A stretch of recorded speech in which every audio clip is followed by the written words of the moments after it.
दुनिया नाम दान को खिलौना समझती है। क्या नाम सभी को मिल जाता है या भाग्य से मिलता है? देखिए सत्संग प्रेमियों, सबसे पहली बात तो यह है कि प्रश्न ये ज्यादा उचित तो नहीं है, फिर भी मैं बता देता हूं। दुनिया नामदान को खिलौना समझती है, सभी नहीं समझते हैं। क्योंकि दुनिया का अर्थ सभी खिलौना नहीं समझते। दूसरी बात, पहले ये तो हम समझ रहे कि नामदान क्या है। नाम का मतलब है कि जब कोई बच्चा जन्म लेता है तो उसका नामकरण संस्कार किया जाता है और उसको भी एक नाम दे दिया जाता है कि आज से हम इसको इस नाम से पुकारेंगे, पुकारते हैं। वह भी एक दिया हुआ नाम है, वह भी उसका खुद का निकाला हुआ नहीं था, तो वह भी क्या है, नामदान है। क्योंकि वह दिया है माता ने, पिता ने, पंडित जी से निकलवाया है, किसी से रखवा लिया, रिश्तेदारों से, किसी से भी, गुरु जी से रखवा लिया, पंडित जी से रखवाया, या माता पिता ने निकाला, नाना नानी ने, मामा ने, मामी ने, किसी ने भी रखा, नाम दिया है उस बच्चे को कि इस नाम से इसकी पहचान होगी, हम भविष्य में पुकारेंगे। एक तो ये हुआ नाम। दूसरा नामदान है कि जो संत महात्मा देते हैं, तो संत महात्मा जो नामदान देते हैं उसको नामदान कहते हैं। और जो माता पिता या घर परिवार में निकालते हैं शिशु का नाम, बच्चे का नाम, तो उसको नामकरण संस्कार कहते हैं। अब इन दोनों में आकाश पाताल का अंतर है। ये तो नाम गुरु के घर में, गुरु के द्वारा दिया जाता है, उस नामदान को सभी खिलौना नहीं समझते हैं। जो समझदार हैं, जो सच्चे श्रद्धालु हैं, वे उस नाम को सब कुछ समझते हैं और ये मान के चलना है कि उसके ऊपर, उससे श्रेष्ठ, उससे बढ़कर और कुछ है ही नहीं।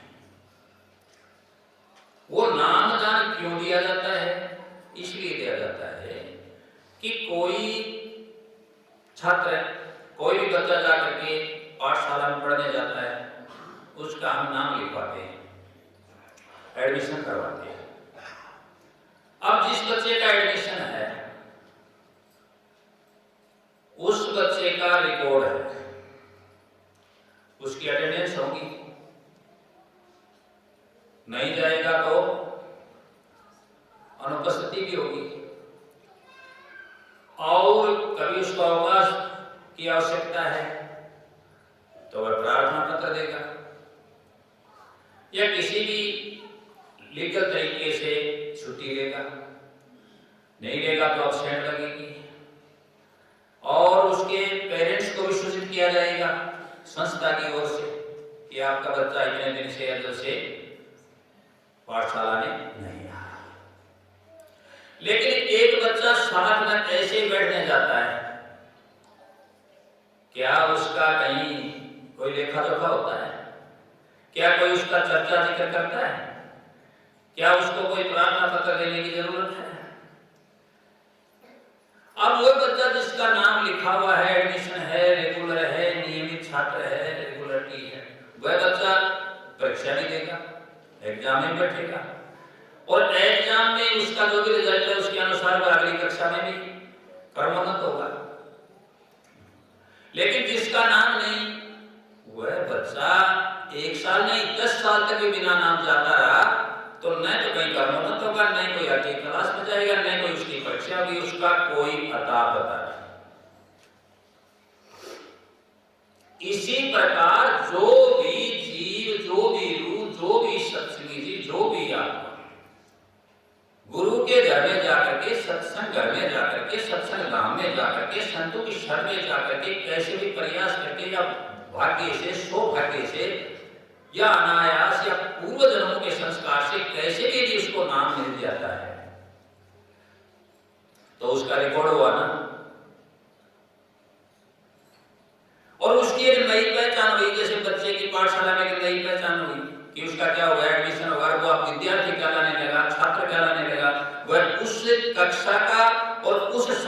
का क्या हो गया?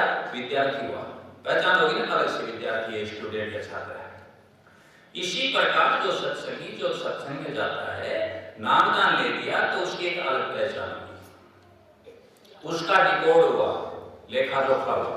आजकल सब रखा जाता है, सब कंप्यूटराइज होता है, ठीक है जी, सब रिकॉर्ड होता है सबका, किसने कब कितनी तारीख को कौन गारंटर था, कब नाम लिया, ये सब रिकॉर्ड है, यहाँ भी है और जगह रखा जाता होगा, ठीक है जी। अब उन नामों के आधार पर जैसे संस्थाओं में काम होते हैं, वहां तो क्लासें होती है, अपने यहाँ क्लास नहीं होती, क्योंकि सत्संग में सब क्या होते हैं? इक्वल होते हैं, बराबर होते हैं। यहाँ साधन भक्ति की क्लास, जो क्लास का मतलब है ना वर्गीकरण, क्लासिफिकेशन, वर्गीकरण, वो वर्गीकरण जो है वह अपने आप ही साधक अपने अनुसार कर लेता है, उसको परमोन्नत नहीं किया जाता, कुछ नहीं किया जाता, वह सबके समान दिखाई देता है, बराबर, लेकिन सब समान होते नहीं है। कोई साधना में पता नहीं कहां पहुंच रहा है, किसने कहां तक वाणी सफर कर लिया, किसने कहां तक भक्ति की, किसको कोई चीज दर्शन हुए, दीदार हुए, दृष्टा है, साक्षी भाव है, क्या दृष्टा भाव में है अभी, या कुछ भी नहीं है, ज्यों की त्यों है। लेकिन वो अपने अपने हिसाब से साधना करके उस नाम को क्या मान करके, आधार मान करके, बेस मान करके, फंडामेंटल, और उसके अनुसार वे जीव, ये उनके अंदर एक प्रकार का मतलब एक सोच समझ लो, एक साइकोलॉजी समझ लो, एक विचारी भाव हो जाता है कि अब मैं इस चीज से जुड़ गया और मैं पक्का क्या हो गया, सत्संगी हो गया, क्योंकि उसको आना जाना है, उसका रिकॉर्ड है।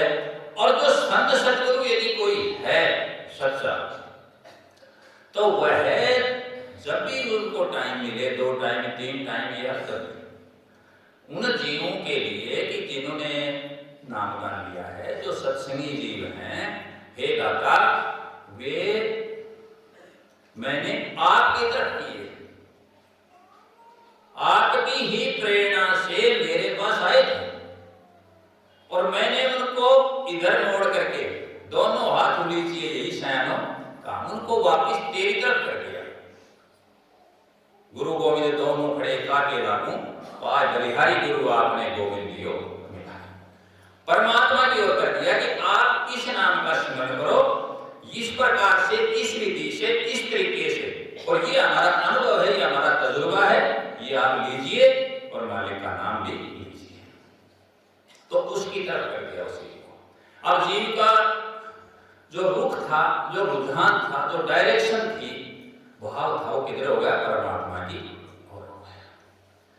वो उसका स्मरण करेगा, भक्ति करेगा, सत्संग उसकी रक्षा करेगा, और कोई भी समस्या होगी तो उसका समाधान करवाएगा, और वह उस मार्ग पर चलेगा। किस मार्ग पर? जो मार्ग अपने निज घर की ओर जाता है, कुल मालिक की ओर जाता है, उधर वह करेगा, उधर वह जी जाएगा। अब उनके लिए सबसे बड़ी बात आपके समझ में आई कि उनकी जो अटेंडेंस है, जो हाजिरी है, वो जो नाम दाता है, जो संत सतगुरु है, देहधारी, वह उनके लिए जब भी बैठेगा तब भी उन जीवों के लिए क्या करता रहता है? प्रार्थना करता रहता है, दुआ करता रहता है। समझ गए इस बात को?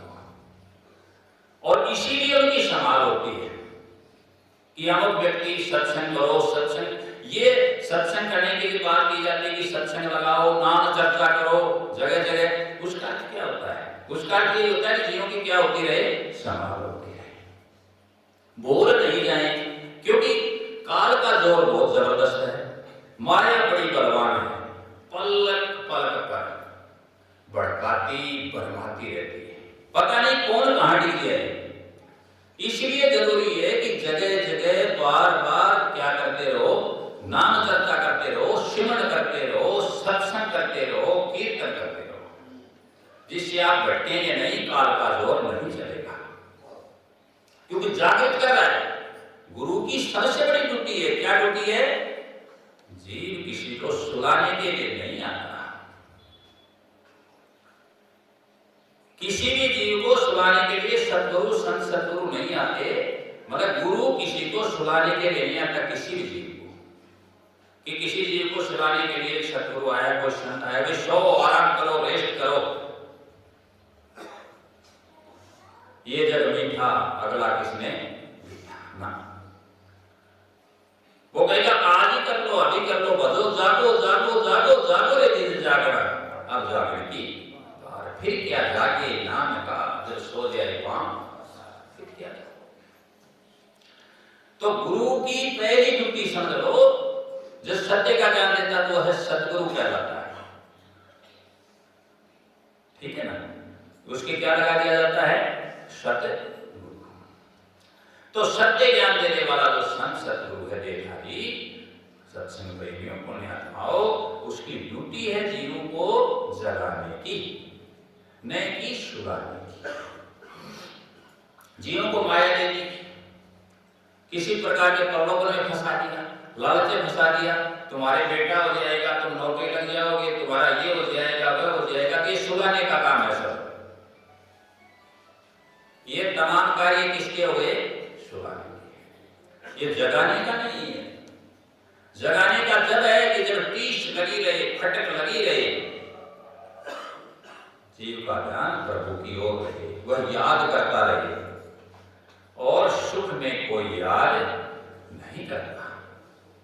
ऐसा कोई प्रमाण नहीं है, सुख में तो बिरला ही याद करता है, संत सुखी, संत सुखी सदा मन जीते। कि जब सुख आए, महाभारत के लिखो, अश्वमेध यज्ञ हुआ, और कहते हैं कि भगवान श्री कृष्ण द्वारिका जाने के लिए जाने लगे।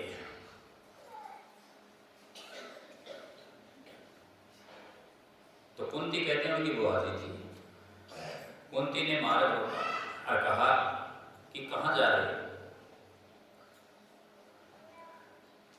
तो भगवान ने क्या कहा कुंती को कि अब कोई दिक्कत तो है नहीं, सीमाएं सुरक्षित हैं, युद्ध हो चुका है, जो होना था वह हो चुका है, शांति है, कोई खतरा राज्य को नहीं है, कोई खतरा प्राणियों को नहीं है, सब है। अब मेरा काम क्या हो गया, पूरा हो गया, मुझे आज्ञा दीजिए। तब कुंती रोने लगी।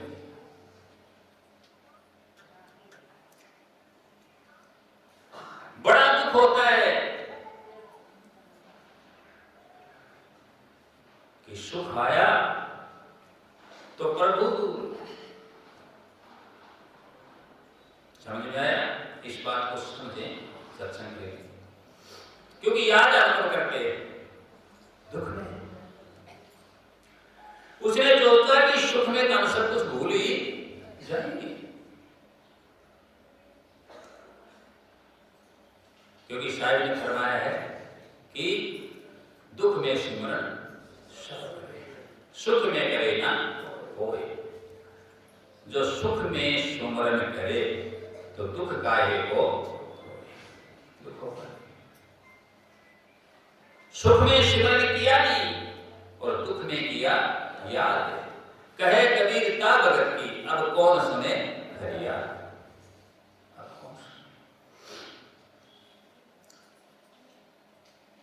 तो कहने लगे कि अब मेरा काम तो पूरा, अगर मुझे आज्ञा दीजिए। ये सुख हमें नहीं चाहिए, कुंती कहने लगी। दुखी अच्छा था, कहीं पांडव जंगल में घूम रहे थे, भटक रहे थे, भूखे प्यासे, कहीं अज्ञातवास में छुपे हुए थे, चोर की तरह अपने को छुपा रहे थे, तब ही अच्छा था। आप थे, आपकी याद थी, ये सुख तो खराब, ये सुख तो दुख से भी बुरा। तब उन्होंने कहा कुंती ने कि सुख के माथे शिला पड़ो, जो नाम हृदय से जाए, बलिहारी व दुख की, जो पल पल नाम जपाए। अब सोचो दुख अच्छा है या लेकिन ये बातें समझ के लेवल की है, ये समझ का घेरा है, सामान्य आदमी नहीं समझता।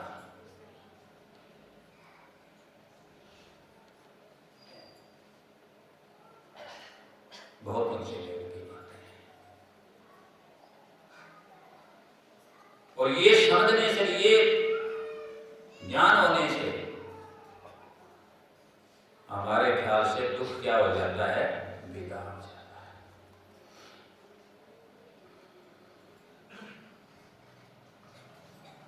कोई भी आपका अनुभव हो रहा होगा, सभी भाई बंधु बुजुर्गार माता बहन सब बैठे, सभी को मालूम है कि हम आज तक, अपना अनुभव है, आज तक सबसे ज्यादा मालिक को याद कब किया? सुख में किया या दुख में? दुख में जरूरत होती है ना, जरूरत के समय नेसेसिटी मदर ऑफ द वेसन, आवश्यकता उस कार की जननी, उसमें परमात्मा को पैदा कर लेते हैं, परमात्मा बना लेते हैं, याद कर लेते हैं तुरंत। लेकिन सुख होता है जब हम उसको याद नहीं करते। ये विडंबना है, विडंबना का अर्थ है कि ऐसा नहीं होना चाहिए, लेकिन हो रहा है।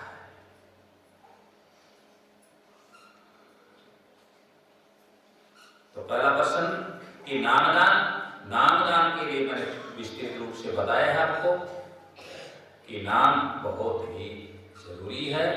जो लोग नाम को खिलौना समझते हैं, कि नाम को मार झूठ बताते हैं, गलत बताते हैं, वह उनकी समझ है। जो खिलौना समझ रहे हैं उनकी समझ है, जो नाम को मार झूठ बोल रहे हैं ये उनकी समझ है। क्योंकि उनको इतना भी ज्ञान नहीं होगा ख्याल से, मेरे ख्याल से, कि जो आपको भी पुकारा जा रहा है, आपका कोई ना कोई तो नाम, कोई ना कोई पहचान तो है ही। किसी गांव जाओगे, किसी आदमी के घर जाओगे, कहां जाओगे, जब कोई पता नहीं, कोई एड्रेस नहीं, कोई नाम नहीं, तो जा सकोगे क्या? कोई पत्र डाल दिया किसी ने, चिट्ठी डाल दी, पत्र, और पूरा लिख दिया कि मुकाम पोस्ट गोहाना, जिला झुंझुनू, राजस्थान, ऊपर नाम नहीं। सही बताओ, पत्र किसके पास पहुंचेगा? बोलो, कचरा पात्र में जाएगा ना लास्ट में, और उसको देखने वाला कहेगा किस बेवकूफ ने ये शैतानी की है, मूर्खता की, यही तो कहेगा। तो नाम तो हर क्षेत्र में, हर जगह, हर टाइम में जरूरी है। नामदान खिलौना नहीं है। हाँ, नामदान के बदले में सेवा लेते हैं, बंदगी लेते हैं, बहुत कुछ लेते हैं, प्रलोभन देते हैं कि एक नाम, दो नाम, तीन नाम, झूठा नाम, ये सब, ये ढोंग है, ये पाखंड है, ये धंधा है, ये नहीं होना चाहिए। नाम एक है, मालिक भी एक है, और देने वाला भी एक है, तो वह फिर अनेक उसने कैसे बना दिए एक ही आदमी। इसका मतलब पीछे नाम दिया और बाद में देना तो पिछला गलत था। शुरू से आदि से अंत तक, और हर पिंडी एक गद्दी पर, एक आसन पर, गद्दी नसीनी एक नहीं, लाख बैठ जाए चाहिए। जो फट कह रहा था वही बाबा आखिर तक कहता रहेगा। ये नहीं कि वो अलग सब्जेक्ट पढ़ाएगा, उसका तरीका, उसकी स्टाइल, उसकी शैली अलग अलग हो सकती है, अंदाज अलग अलग हो सकता है, तजुर्बा अलग अलग हो सकता है, और कुछ बढ़ा करके और कुछ अच्छी तरह से वह पेश कर सकता है, या कम ज्यादा हो सकता है, न्यूनाधिकता हो सकती है। लेकिन ये नहीं कि वह वही नाम वही नाम को क्या बदलेगा? बताओ। जो अविनाशी है, जो अटल है, जो अखंडित है, जो अपरिवर्तनशील है, जो बदलने वाला है ही नहीं, उसको बदलेगा कौन? फिर एक बार नाम दिया, फिर दोबारा, फिर तिबारा, और नाम, ये दो नाम, ये तीन नाम, ये पांच नाम, सभी ये झूठा झगड़ा है, ये दिखावा है, ये बात है। कोई भी सच्चा गुरु होगा नाम एक बार देगा,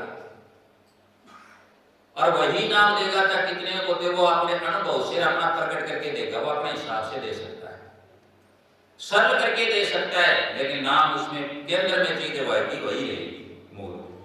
जैसे समझे कि बूढ़ी माता बहने नहीं समझेगी या जमाना इस प्रकार का शॉर्ट का और बात, तो वो कर सकता है वो बाद में जाकर के, लेकिन ये नहीं कि एक जीव को आज नाम दिया है उसने, कोई भी नाम दे दिया और उसको 3 महीने बाद या 6 महीने बाद गए वो दूसरा फिर नाम दे रहा है उसी को, क्या थोड़ा सोचो। तो न तो नामदान मौजूद है, न नाम मौजूद है, और न नाम दान खिलौना है। अब रही बात इन्होंने जो प्रश्न किया है कि खिलौना समझते हैं, तो ये हम बता चुके हैं पुण्यात्माओं, समझने वाले पता नहीं क्या क्या समझते हैं, वे समझते रहे।